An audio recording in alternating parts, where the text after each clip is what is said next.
ఎక్కడ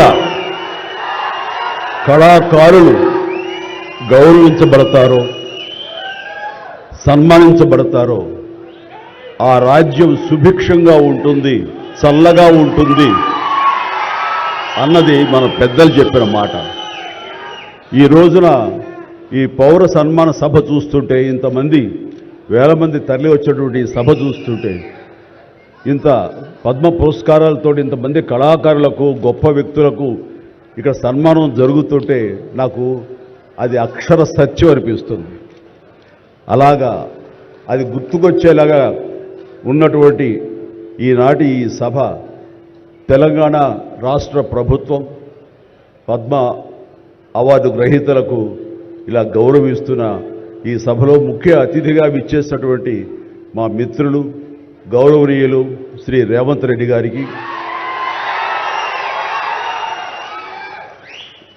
మరొక సోదర సమానులు ఉప ముఖ్యమంత్రి బట్టి విక్రమార్క గారికి, ఈనాటి ఈ సభాధ్యక్షులు జూపల్లి కృష్ణారావు గారికి, మా సినిమాటోగ్రఫీ మినిస్టర్ కోమటిరెడ్డి వెంకటరెడ్డి గారికి, మరొక మిత్రులు మంత్రివర్యులు పొంగులేటి సుధాకర్ గారికి, శ్రీనివాస్ గారికి,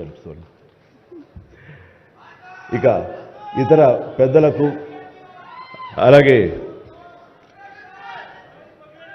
సిఎస్ చీఫ్ సెక్రటరీ శాంతకుమార్ గారికి, ఇతర అధికారులకు, ముఖ్యంగా ఈ సభ ఇంత నిండుదనంగా ఇంత హుందాగా ఉంది అంటే కారణం తెలుగుదనానికి, తెలుగు వేష భాషలకి హుందాతనం తీసుకొచ్చి తెలుగుదనానికి నిలువెత్తు నిదర్శనంగా నిలబడి ఉండేటటువంటి గొప్పవారు, మేము ఆరాధించేవాళ్ళు మన మాజీ ఉపరాష్ట్రపతి శ్రీ వెంకయ్య నాయుడు గారికి,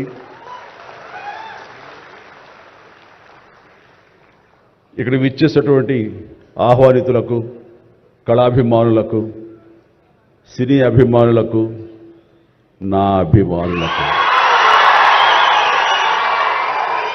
అందరికీ హృదయపూర్వక నమస్కారాలు తెలియజేసుకుంటాను.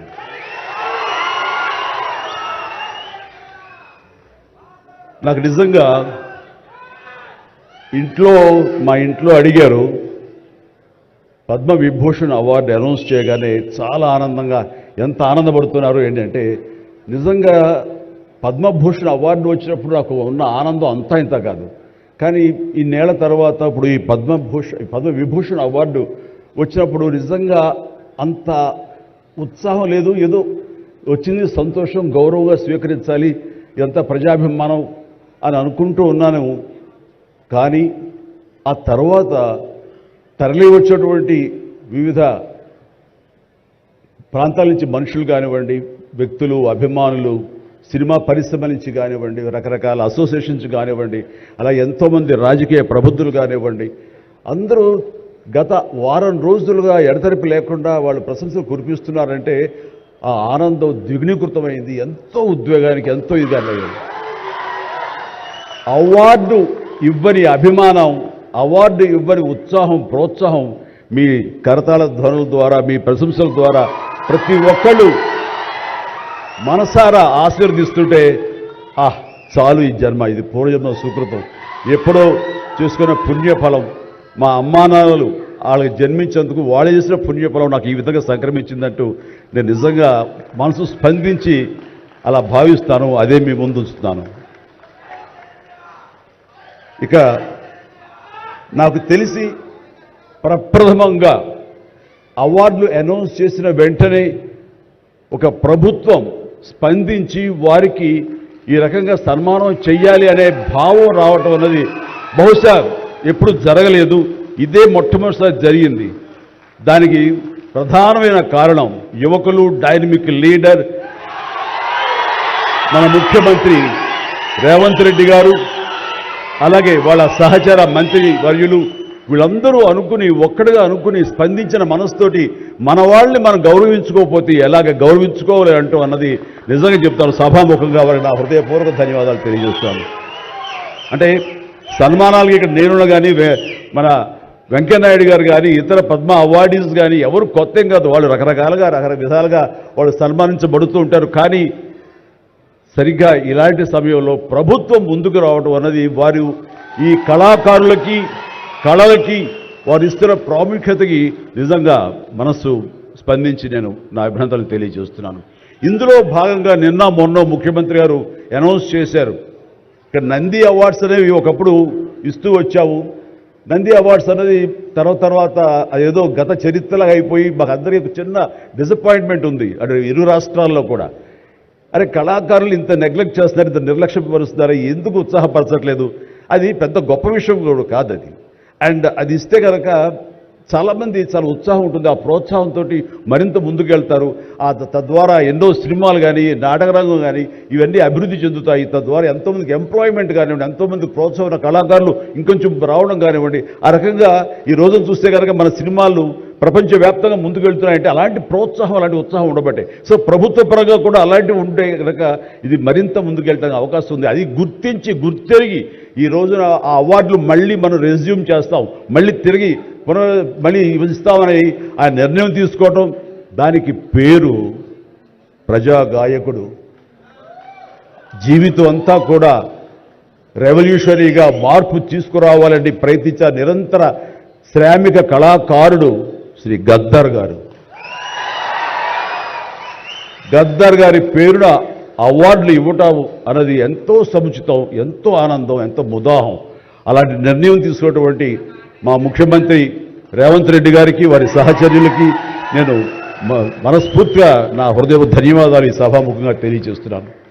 అండ్ ఇక్కడ నాకు ఈ అవార్డు రావడం ఆనందం, కానీ ఆనందం మరింతగా ఉండటానికి కారణం మేము చిన్నప్పటి నుంచి ఎంతో అభిమానించి ఆయన చూసుకుని ఇన్స్పైర్ అయ్యాం. వారే స్టూడెంట్ లీడర్గా ఉండి జయాంధ్ర కోసం అప్పట్లో స్టీల్ ప్లాంట్ కోసంగా ప్రయత్నం చేసినటువంటి వెంకయ్య నాయుడు గారు. ఆయన వైజాగ్ కాలేజీలో యూనివర్సిటీలో ఆయన స్టూడెంట్గా ఉన్నప్పుడు ఆయన ఇచ్చిన పిలుపుకి ఎక్కడో నర్సాపురంలో ఉండే మేమందరం స్పందించి స్ట్రైక్ చేయడం అనేది జరిగింది. ఆ రోజు నుంచి కూడా మాకు ఒక లీడర్ లాగా, మా నాయకుడిలాగా ఆయన మేము భావిస్తూ వచ్చి నన్ను అలా మేము ఎదిగాం. ఆయన అప్పటి నుంచి అబ్జర్వ్ చేస్తూనే ఉన్నాను.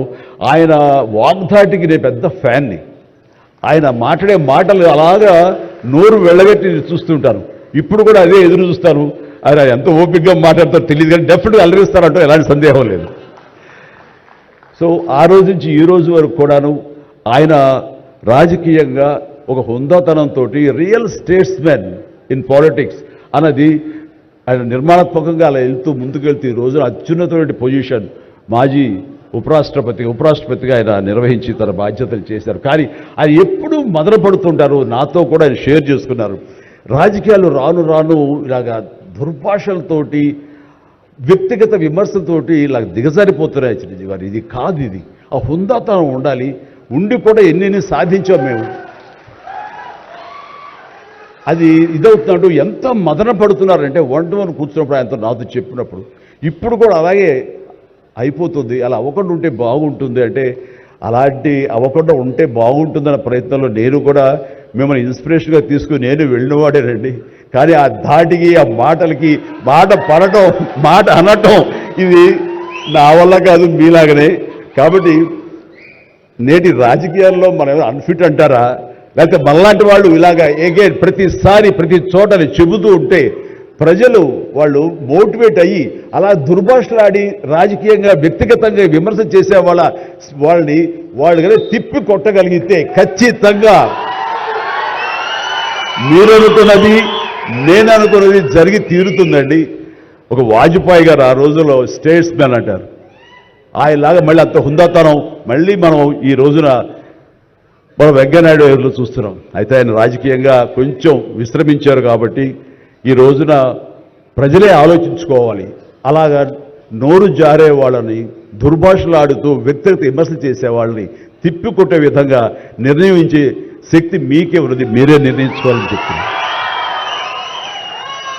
ఈ రోజున రకరకాల రంగాలకు సంబంధించినటువంటి గొప్ప వ్యక్తులు వాళ్ళు గుర్తింపు వస్తున్నా రాదా అని కాదు, అది వాళ్ళ ఇంట్రెస్ట్ కొద్ది. ఈ రోజున ఇక్కడ ఒక్కొక్కరు శిల్పకళాకారులు ఉన్నారు, అలాగే కొన్ని art forms of village rural సంబంధించిన వాళ్ళు ఉన్నారు, సమయ్య గారు ఇట్లాగా అలా రకరకాల కవులు ఉన్నారు. వీళ్ళందరూ కూడాను ఆ పని చేసుకుంటూ వెళ్ళిపోయి అదే మా జీవితం, అదే మా ధ్యేయం అంటూ అలా ముందుకు వెళ్ళిపోయే దీంట్లో ఈ రోజున ప్రభుత్వాలు గుర్తించి వాళ్ళకి పద్మశ్రీ అవార్డులు ఇవ్వటం అన్నది, పద్మ అవార్డుతో గౌరవించుకోవడం అన్నది ఈ సందర్భంగా నేను వాళ్ళ గుర్తించినటువంటి భారత కేంద్ర ప్రభుత్వానికి నేను మనస్ఫూర్తిగా నా అభినందనలు తెలియజేస్తాను, నా సంతోషాన్ని వ్యక్తపరుస్తాను. దీనికి మరీ ముఖ్యంగా మన ప్రియతమ నరేంద్ర మోడీ గారు ప్రధానమంత్రి, ఆయన దీన్ని గుర్తించి అలాగా ఇవ్వడం జరిగింది. ఇక్కడ ఒక విషయం చెప్పొచ్చో చెప్పకూడదో తెలియదు కానీ ఒక విషయం చెప్తాను. మధ్యాహ్నం నాకు అవార్డు మీకు ఇవ్వాలనుకుంటున్నాము, మీకు మీ కన్ఫర్మేషన్ కానీ మీ యొక్క ఆమోదం మాకు తెలియాలంటూ హోమ్ డిపార్ట్మెంట్ నుంచి ఫోన్ ఇచ్చినప్పుడు ఒక షాకు లోనయ్యాను. అప్పటికి ముందు నుంచి స్పెక్యులేషన్స్ ఉన్నాయి కానీ నాకు ఇవన్నీ కూడా వస్తాయి లేవో అనే దాని మీద ఎప్పుడో మీమాంస ఉండేది నాకు. వాళ్ళు చెప్పగానే సంతోషించాను.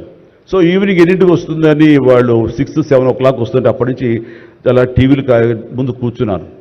సో కొంతసేపు చూసేసరికి రాలేదు ఆ వచ్చినాయి అని గబగ నేను సర్దుకుని కూర్చుంటే ముందు పద్మశ్రీ అవార్డులు ఒక 34-36 వచ్చినాయి.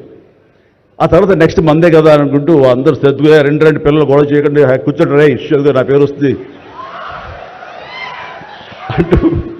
అంటూ కూర్చాను.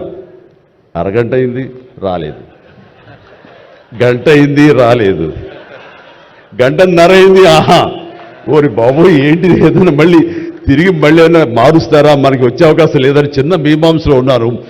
ఆ తర్వాత వచ్చిందనుకోండి. ఆ తర్వాత ఇదే డౌట్ నేను మన వెంకయ్యనాయుడు గారి ఇంటికి వెళ్ళి నేను ఆయన గౌరవంగా ఆయన సన్మానించుకున్నప్పుడు ఆయన ముందు చెబితే ఇదంతా కూడా నరేంద్ర మోడీ గారు ఒక ఆలోచన అండి.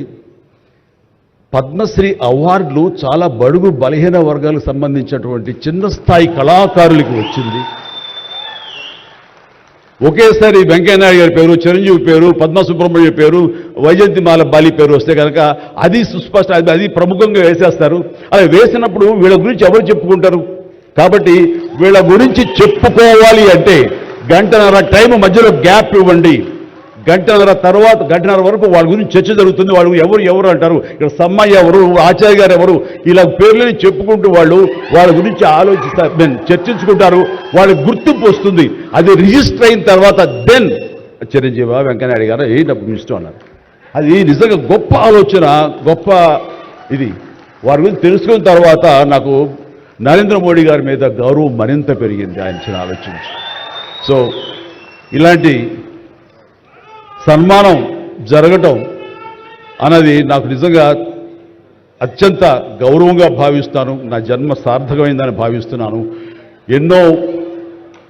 ఎన్నో కార్యక్రమాలు చేశాను. ఇది సినిమాల్లో రాణించినా కూడా సినిమాల్లో ఎంతో ప్రప్రథమ స్థానంలో ఎన్నో సంవత్సరాలు దశాబ్దాలుగా ఉండటమే కాకుండా ఆర్టిస్ట్కి సామాజిక బాధ్యత, సామాజికటువంటి సేవ చెయ్యాలి.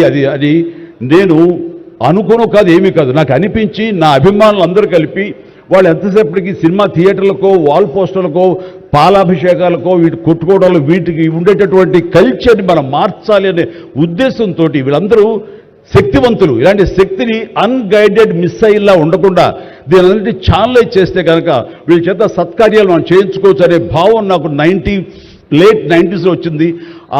అందులో భాగంగా ఆ రోజున బ్లడ్ దొరకక ఎంతోమంది మరణిస్తున్నారని తెలిసిన తర్వాత ఇంతమంది ప్రజానీకం ఉండి కేవలం బ్లడ్ అనేది హాస్పిటల్లోనో లేకపోతే ఫార్మస్యూటికల్స్లోనో దొరకదు మనకి. అది ఇంకో మనిషికి ఇస్తేనే దొరుకుతుంది. అలాంటిది మనుషుల్లో ఇన్స్పైర్ చేయక వాళ్ళు స్పందింపచేసే విధంగా ఎవరు ముందుకు రాక జరుగుతుంది. కాబట్టి నేను ఎందుకు చేయకూడదు? నా అభిమానులు అనేవాళ్ళు ఎస్ ప్రాణం ఇస్తామంటారు. ప్రాణం వద్దు, రక్తం